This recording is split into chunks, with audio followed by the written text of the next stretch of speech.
Well, this is our part of the Qatar Economic Forum by Bloomberg. I'm so pleased to welcome the Marriott CEO, Tony Capuano, to this part of our conversation. Tony, it is great to see you. I wanted Thanks to for having me. thank you for joining us. I want to start with the big picture here because we know inflation is rampant. The Federal Reserve and other central banks are raising interest rates, and there is greater conviction now that recession is looming in Europe and the US. What is that doing? How is that showing up in the global travel and lodging industries from where you sit? Interestingly, at least to date, it's not.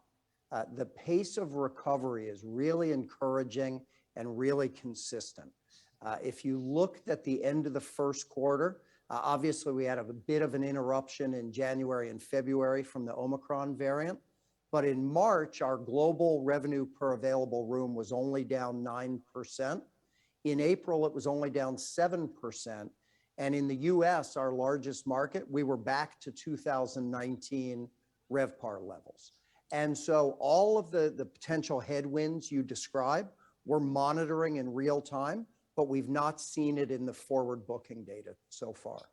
So hotels clearly are benefiting from revenge travel. In which markets and in what specific ways are you seeing that demand improve this summer? Well, certainly we've seen the recovery broadly and globally led by leisure travel. But the really encouraging piece for our business is we're also seeing parallel recovery in business transient travel and in group. And in fact, if you look at the forward bookings for group, during our first quarter earnings call, we suggested that in the last 3 quarters of 2022, group demand would be down high single digits to 2019.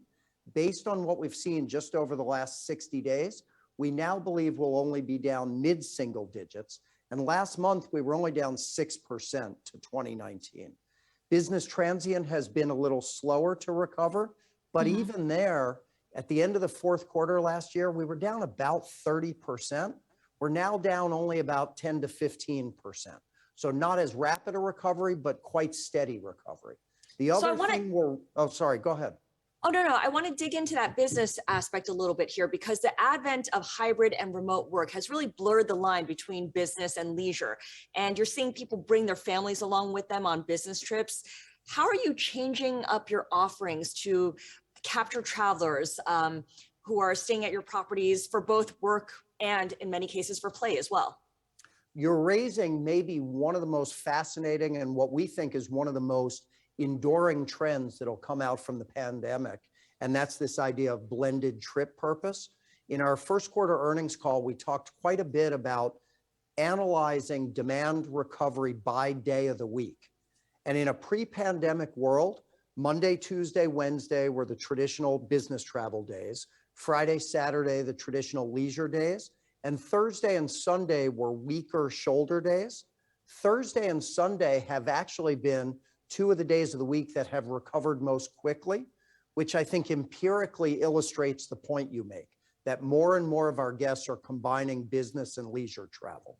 While it is more difficult to modify the physical environment, perhaps, some of the programming that we're doing in terms of fitness, spa, food and beverage is really reflective of those evolving demand patterns. That is really interesting how Thursday and Sunday have become the big busy days of the week for you. You mentioned modifying the properties. Maybe that's not even necessary because I understand you are competing with Airbnb in offering private homes for rent. Is this a way to prevent customers from leaving the Marriott family, or is this more about capturing a new client base?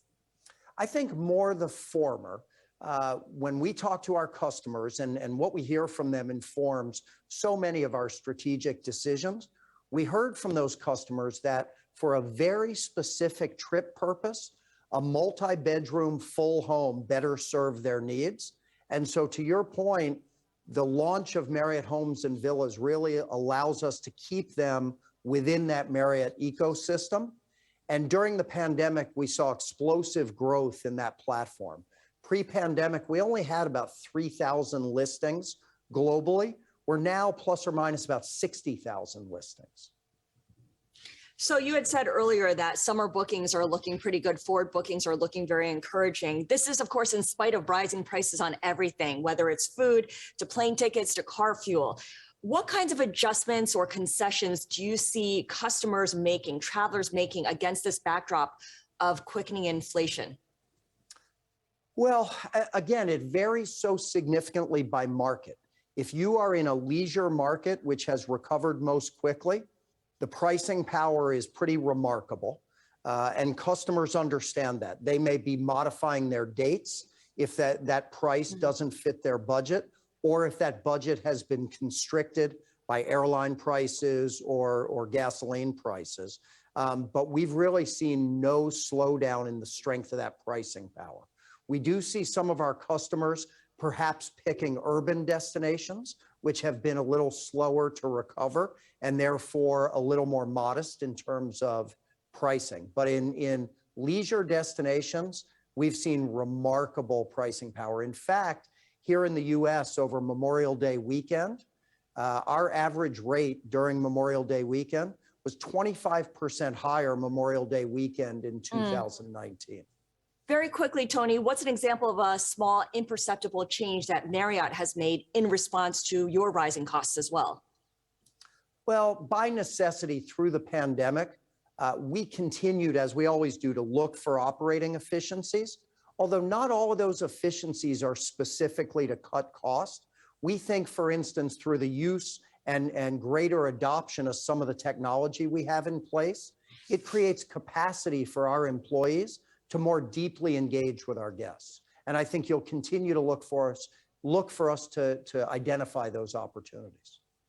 Tony, I want to thank you so much for your time. Tony Capuano is CEO of Marriott. Thank you very much.